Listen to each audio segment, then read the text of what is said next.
Islamic Community Development mempersembahkan.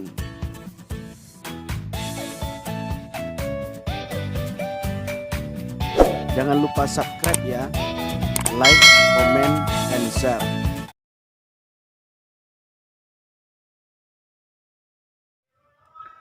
Assalamualaikum warahmatullahi wabarakatuh. Dari penjelasan tentang dakwah studies yang dipaparkan oleh Bapak Dr. Icol Lianto, SOC MKOMI, bahwa dakwah di Indonesia sudah sangat berkembang dan dakwah sudah termasuk ke dalam bagian-bagian ilmu keislaman. Di masa sekarang ini kita harus mengembangkan dakwah dengan bukti-bukti empiris. Bukan berarti kita mengartikan bahwa bukan berarti kita mencari kebenaran dari Al-Quran dan hadis itu. Akan tetapi Al-Quran dan hadis itu adalah menjadi sumber dakwah bagi kita. Dan dakwah studies atau dakwah sudah sangat berkembang sehingga melahirkan bagian dakwah yaitu komunikasi. Yaitu ada komunikasi dakwah dan ada komunikasi Islam, dan merupakan penerapan dari dakwah bil lisan atau dakwah bil qalam. Komunikasi ini untuk bagaimana kita berretorika dalam berdakwah. Dan selanjutnya lahirlah konseling. Konseling ini sudah sangat berkembang sehingga banyak teori-teori barat tentang konseling. Dan yang ketiga ialah pengembangan masyarakat Islam.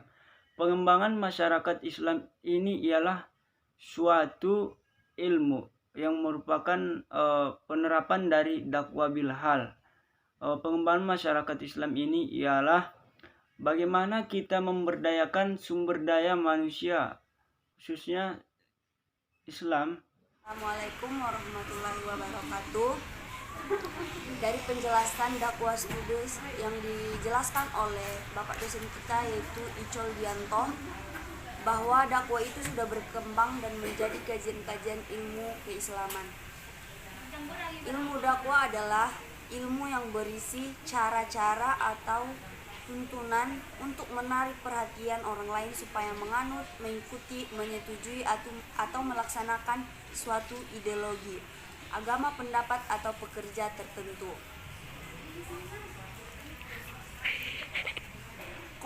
Sedangkan komunikasi adalah pertukaran pemikiran atau gagasan secara verbal. Studi PMI di Indonesia. Pada tahun 1959, dakwah itu sudah berdiri sejak ada PTKI. Awal-awalnya digabung di bawah Fakultas Usuluddin atau Fakultas Usuluddin dengan jurusan PPAI yaitu kepada KPI dan BPAI yaitu masuk kepada BKI.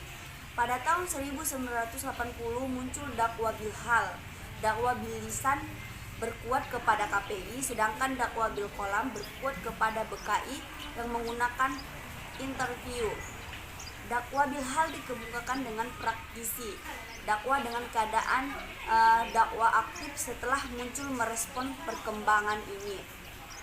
Pada tahun 1990 sampai 1993 selalu diadakan diskusi-diskusi ilmiah oleh akademisi dan lahirlah prodi PMI. Setelah berjalan 6 tahun lebih, prodi PMI ini termasuk diklarifikasi karena PMI diperkuat oleh ilmu sosiologi, ilmu sosial, dan teoritis. Bentar ya. Dakwah bil hal tidak berkembang pada waktu itu karena dan itu dikaji petinggi keagamaan. Kenapa PMI tidak berkembang? Mereka mengkaji ulang apakah PMI itu lahir dari dakwah bil hal. Community development itu memperdaya. Bapak Pajar mengatakan membahas bahwa community development itu lebih dekat dengan konselor dan pendakalan kepada masyarakat. Pada tahun 1969 sampai 1974 itu sempat adanya namanya jurusan pendidikan dan kemasyarakatan. Dakwah Bilhal itu bersifat partisipatif untuk melakukan perubahan, berpusat kepada manusia dan bertemu dengan community development. Cukup di sini yang saya dapatkan, kurang dan janggalnya saya juga minta maaf. Assalamualaikum warahmatullahi wabarakatuh. Assalamualaikum warahmatullahi wabarakatuh. Perkenalkan, nama saya Elvida Hayani, jurusan PMI semester 3. Di sini saya akan menanggapi penjelasan dari Bapak Dr. Icol Dianto mengenai dakwah studi Islam. Dengan dakwah kita bisa mengajak masyarakat untuk lebih baik lagi, di mana sumber dakwah ini ialah Al-Quran dan hadis. Kajian-kajian ilmu dakwah berkembang pada saat ini dalam 5 bidang. Yang pertama, komunikasi penyiaran Islam. Yang kedua, bimbingan konseling Islam. Yang ketiga, manajemen dakwah. Yang keempat, pengembangan masyarakat Islam. Yang kelima, social work. Baiklah, sampai di sini yang dapat saya sampaikan. Wassalamualaikum warahmatullahi wabarakatuh. Assalamualaikum warahmatullahi wabarakatuh. Di sini saya akan menjelaskan apa yang sudah dipaparkan oleh Bapak Dr. Icol Dianto, di mana dakwah itu sudah sangat berkembang di Indonesia, yang bagaimana suatu pembagian kajian keislaman yang dapat dibedakan menjadi 2 bagian, dakwah keislaman dan komunikasi Islam dan komunikasi dakwah, yang dimana komunikasi penyiaran Islam berkaitan dengan Bilhal dan BKI berkaitan dengan seperti kebaratan, dan manajemen dakwah itu seperti melakukan perencanaan dan PMI, dan adanya juga PMI sebagai development. Assalamualaikum warahmatullahi wabarakatuh. Perkenalkan, nama saya Hilariana Harahap, jurusan PMI semester 3. Di sini saya ingin menanggapi penjelasan Bapak Dr. Icol Dianto mengenai dakwah studi. Di mana sudah kita ketahui di Indonesia dakwah sudah berkembang pesat. Dengan dakwah kita bisa mengajak masyarakat ke jalan Allah. Sumber dakwah berasal dari Al-Quran dan Sunnah Rasul sebagai inspirasi filosofi yang melahirkan asumsi-asumsi teori. Kajian-kajian ilmu dakwah berkembang pada saat ini dengan 5 bidang. Yang pertama, komunikasi penyiaran Islam.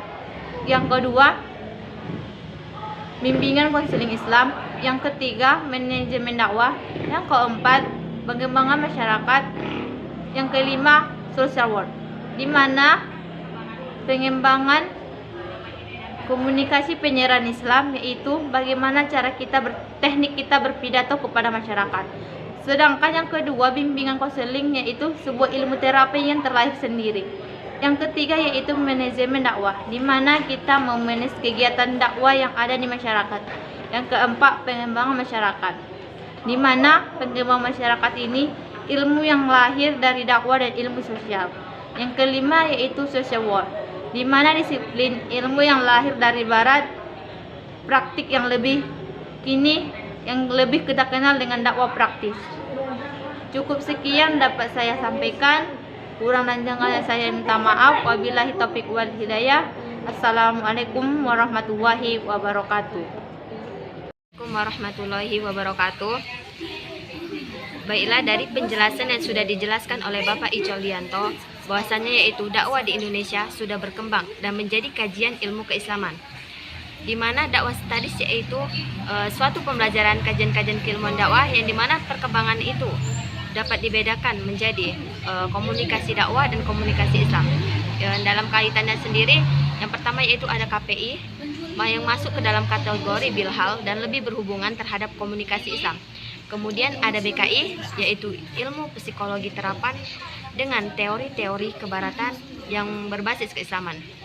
Yang ketiga yaitu ada manajemen dakwah, yaitu pengorganisasian atau perencanaan dalam mengatur agar tercapainya tujuan dari dakwah keislaman itu sendiri. Dan yang terakhir yaitu ada Islamic Community Development, di mana dakwah Bilhal yang berkonsep terhadap terapan studi ilmu sosial dalam kehidupan bermasyarakat. Maka sendirinya itu dakwah studies yaitu suatu ilmu yang berisi cara-cara atau tuntunan untuk menyelesaikan suatu masalah dan segala hal yang muncul di kehidupan sosial masyarakat yang berkaitan dengan sistem dakwah itu sendiri yang berdasarkan syariat agama.